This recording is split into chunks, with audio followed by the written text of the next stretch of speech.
people, and welcome to another video. Once again, the title of the video is letting you know what is going down. So the majority of these are like films that I grew up watching, or that like I've now grown to appreciate. There's some that most people I know loved as a child and I hated them, but now I'm like, oh, this is actually pretty excellent as an adult. I just love animation. I love animated films.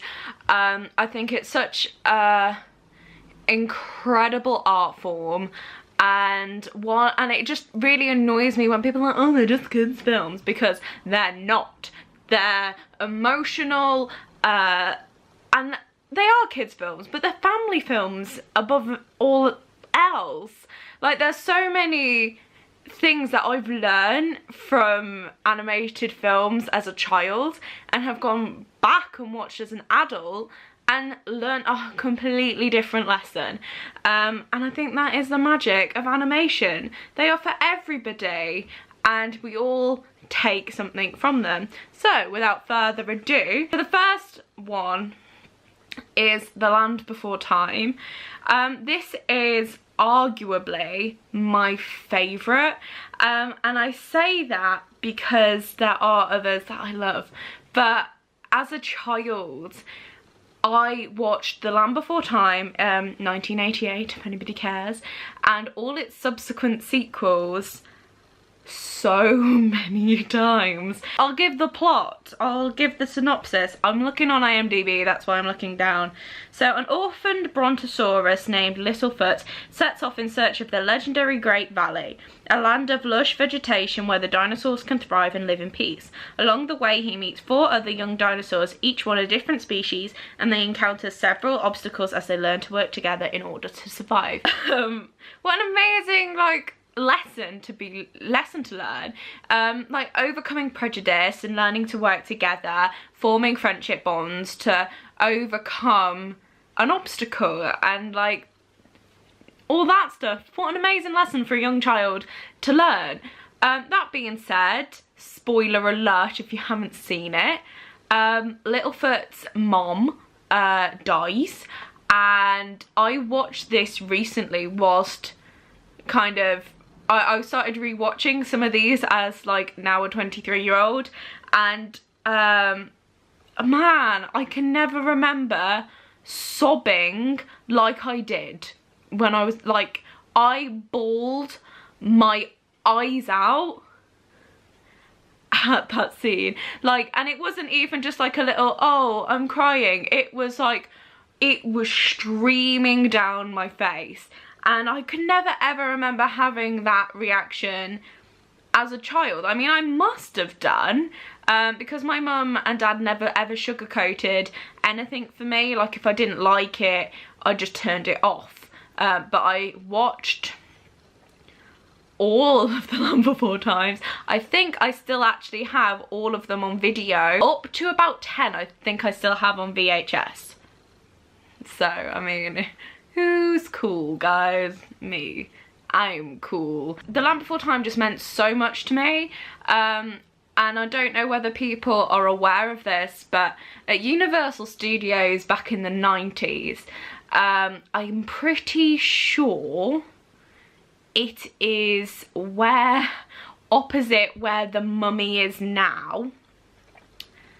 I could be lying at that location, but in my brain that's where it was. It could be somewhere else though.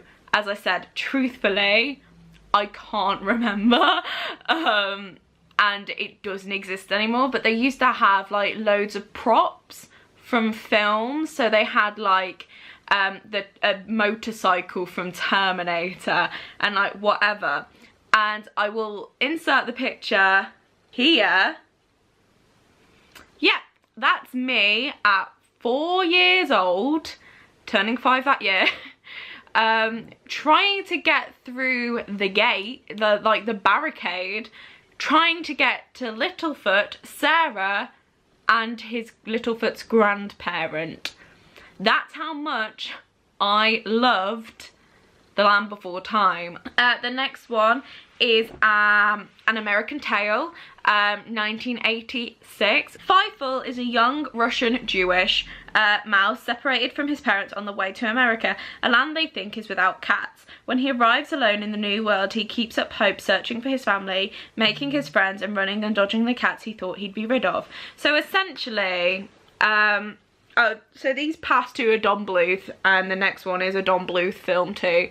Don Bluth is basically very, very well known for having quite dark animated films, and this one is no exception. This little poor orphaned mouse gets separated from his family, and you're so sad. But obviously this film has like so much more deeper theme, and it is basically a massive metaphor for 19th century Russian Jews who would flee Russia because of anti-Semitism, and then obviously also tackles like immigration, and then how immigrants are treated, and all that stuff. And once again, solid lessons for young people to learn about acceptance. And bravo, Don Bluth. Yeah, and he's so cute, Fievel. And once again, going back to Universal, actually, I think it's still there. Fievel's water parky thing in Universal Studios in Orlando.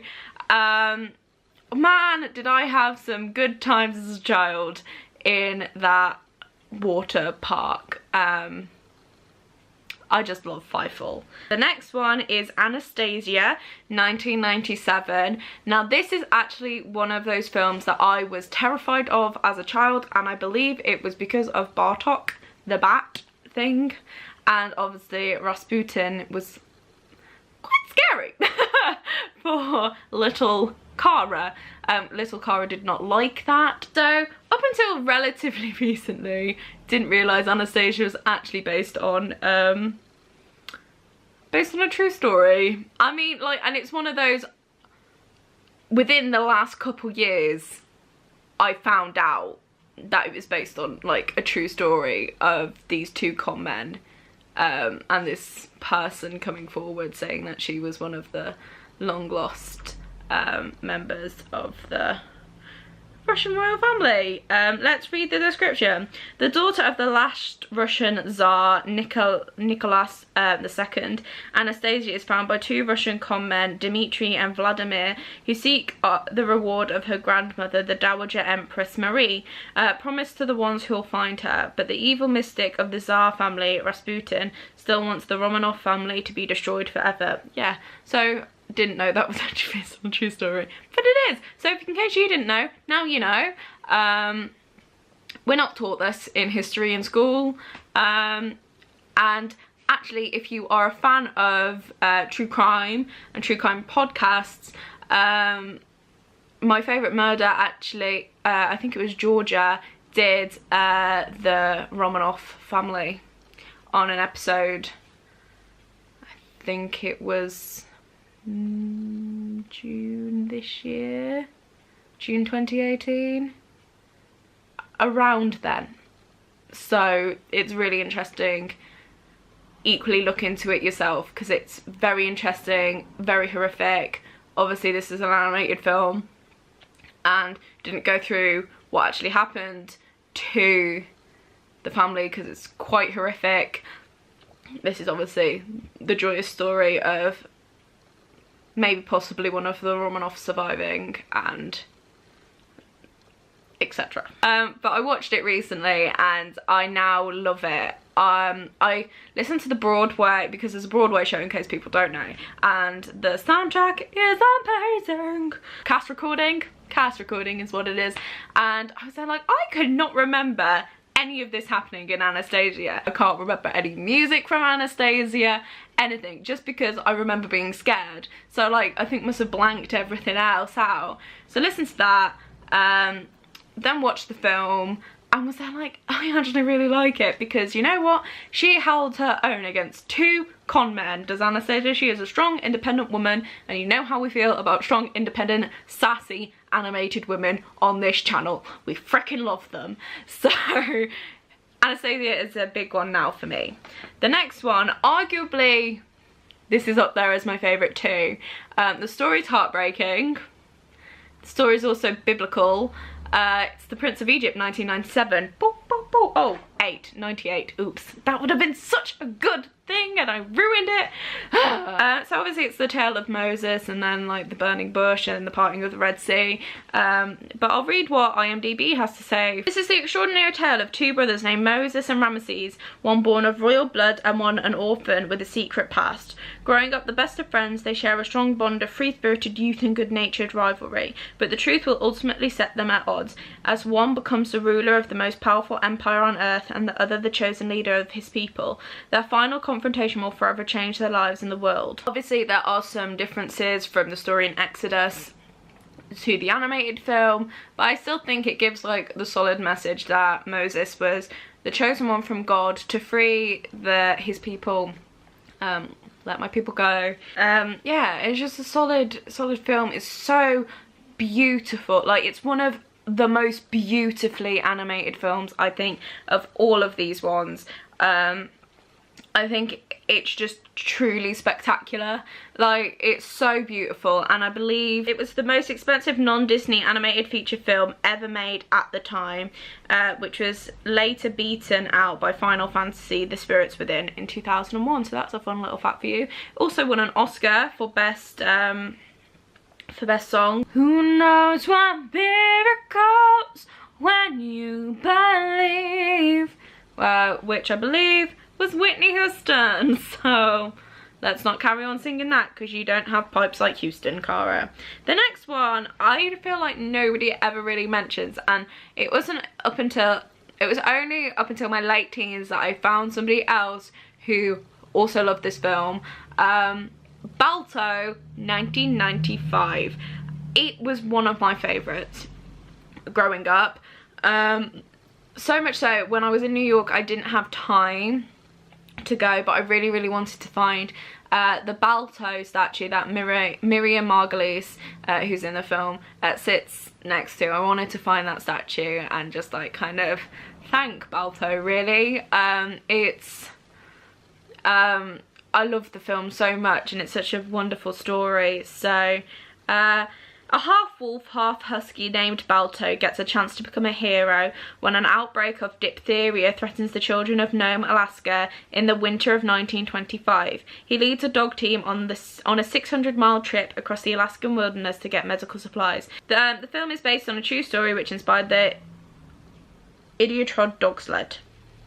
Don't know if I pronounced that last word right, the Iditarod, but I did know that one was actually based on a true story, and if you read the true story and what Balto actually went through, also heartbreaking. And it's the same with that, and it's just, once again, it's such a wonderful message. It teaches you acceptance of who you are, because Balto was like looked down upon by the full husky dogs because he's half wolf, and it's like you learn that they don't define who you are. Even though he is half wolf, half dog, he still can do exactly what they do, and, you know, help the children. There's not really much I have to say about Balto, like that. I think it's beautifully animated. It's such a good story, it's such a good message. Everybody needs to watch it. Road to El Dorado, 2000. I would love this film, funnily enough, hence it being in your top 10, you dingus. The story is about 2 swindlers who get their hands on a map to the fabled city of gold, El Dorado, while pulling off some sort of scam. Their plan goes bad and the rogues end up lost at sea after a number of misfortunes. Oddly enough, they end up on the shores of El Dorado and are worshipped by the natives for their foreign appearance. Fun fact, this is the worst performing DreamWorks animation. I don't know how. It lost money, it never made anything, which surprises me as well, because I think it's so funny, it's really beautifully animated. Some of the scenes, settings are amazing visually to look at. I put this above like Madagascar because of all the reasons I just stated. Like, it's so good. Here's a fun little fact. The two swindlers, con men, whatever you want to call them, Tulio and Miguel, in the original screenplay were meant to be lovers, but then the big bloody suits were like, you know what, no, and so that's how the native Shell was, why she was brought in as a character. And now I really want that version of Road to El Dorado to exist, because I think that would be enlightening. And the fact that in 2000 they were like, people were there like, yes, do this, and then the big bloody suits at the top were there like, actually I don't think that will perform very well. Well, it didn't perform very well either, did it, big suits? But we never know how a gay con men team, we'll never now know how a gay con man team would have worked. So Spirit Stallion of the Cimarron, 2002. Once again, I will not have a lot to say about this film. The soundtrack, amazing, first and foremost. Wild Stallion is captured by humans and slowly loses the will to resist training. Yet throughout his struggles for freedom, the stallion refuses to let go of the hope of one day returning home to his herd. Visually, once again guys, stunning. It's so beautiful. How they animated the horses was like amazing, and I think I connect to this one because I've ridden horses since I was 6. So for me, having like one of my passions as an animated film was like really cool. It's like, once again, it's just a really great message of don't give up, fight for your like freedom and fight for your rights, and then you get welcomed by the right people, is the message I get. Fun fact, real horse sounds were made throughout the entire thing. They're real horse sounds. No human vocalizations were used. They have an animated series which I've yet to watch, which is on Netflix, and part of me really wants to watch it, but at the same time I'm like, I love the film so much, do I want to watch it? So if you have watched the series on Netflix, please let me know if it's great. Is my only kind of like British one. It's stop motion, and I actually wrote an essay on this film when I was in year 7, so in 2007.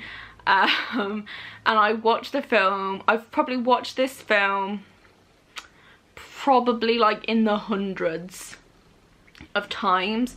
I know like so many little intricate things about this film, and it's Wallace and Gromit, The Curse of the Were-Rabbit. Hey, 2005. Wallace and his loyal dog Gromit set out to discover the mystery behind the garden sabotage that plagues their village and threatens the annual giant vegetable growing contest. There we go. If you don't know like Wallace and Gromit, this film may not necessarily be the film for you, but Wallace and Gromit is claymation, I would say stop motion. It's just good old British humour. That's the best way of describing it. It's just great British humour. My favourite is the policeman, who's voiced by Peter Kay, and I believe it was arson, and everyone's like, oh, arson? And he goes, aye, someone arson around. Oh, that joke every single time I'm there like, tee. Spoiler alert. It's a giant were-rabbit on like the loose, and the only thing that will kill it is 24 karat gold. That joke apparently came in very late on, because obviously what kills werewolves is silver. But 24 carat because it's a rabbit. Lol, lol, lol, lol, lol. So I wrote an essay about how it uses obviously common horror tropes to create tension, but at its core it's still a comedy. It's a great animation and it's not scary. Everybody should watch it. Obviously it's Nick Park, Wallace and Gromit, and obviously how much hard work would have gone in this film, because every single day they would only get 3 seconds of usable like footage because it's stop motion, and the film is 1 hour 25 minutes long. So Bravo, bravo. The next one is a bit of a curveball because I've only watched it a couple of times, but the couple of times I have watched it, I bloody love it. I feel like nobody really knows of its existence unless you read the books, because it's based on books, which I only found out today, and now I want to read the book, so there we go. It's Legend of the Guardians, the Owls of Ga'Hoole, 2010. Lauren, a young bar owl, is kidnapped by Owls of St. Aggie's, ostensibly an orphanage, I don't know if I'm saying that word right, sorry, where owlets are brainwashed into becoming soldiers. He and his new friends escape to the island of Ga'Hoole to assist its noble, wise owls who fight the army being created by the wicked rulers of St. Aggie's. So this film's set in Australia. I believe the books are set in North America. And it's based on books by Catherine Lasky. Once again, it's just one of these, it's beautifully animated. I can't really remember a lot of the story. As I said, I've literally watched it a couple of times. Zack Snyder, who then went on later to direct Suicide Squad, so just be known he has done some good films. This one, Zack Snyder did this one, but it's great, unlike Suicide Squad. So my last one, the most recent, also 2010 though, How to Train Your Dragon. Okay, long ago, up north on the island of Berk, the young Viking Hiccup Horrendous Haddock III. Nobody knows that from the film, but his full name is Hiccup Horrendous Haddock III. Wants to join his town's fight against the dragons that continually raid their town. However, his macho father and village leader Stoic the Vast will not allow his small, clumsy but inventive son to do so. Regardless, Hiccup ventures out into battle against a mysterious night fury dragon with his invention, but can't bring himself to kill it. Instead, Hiccup and the dragon, whom he dubs Toothless, can begin a friendship that would open up both their worlds as the observant boy learns that his people have misjudged the species. But even as the two each take flight in their own way, they find that they must fight the destructive ignorance plaguing their world. These are also based on books by Cressida Cowell. I read this book when I was 10. In fact, I actually read it to my whole class because I loved it so much. Who's the nerdiest person? Me! In fact, I ran my entire year's book club. If you're in Britain and you know the book club in primary schools, I was in charge of the whole thing in year 6. My whole year's book club. I think I was the only one who cared. I love books so much. Oh, that's so sad. But no, How to Train Your Dragon is, once again, funnily enough, beautifully animated, guys. Great story. Once again, great message. Learning to accept people. Don't judge just because everybody says you should hate this thing. Find out your own view and then go, well, why does everybody hate them? They're really great. And then hopefully change all the people that hated them to go, hey look, they're actually pretty fantastic.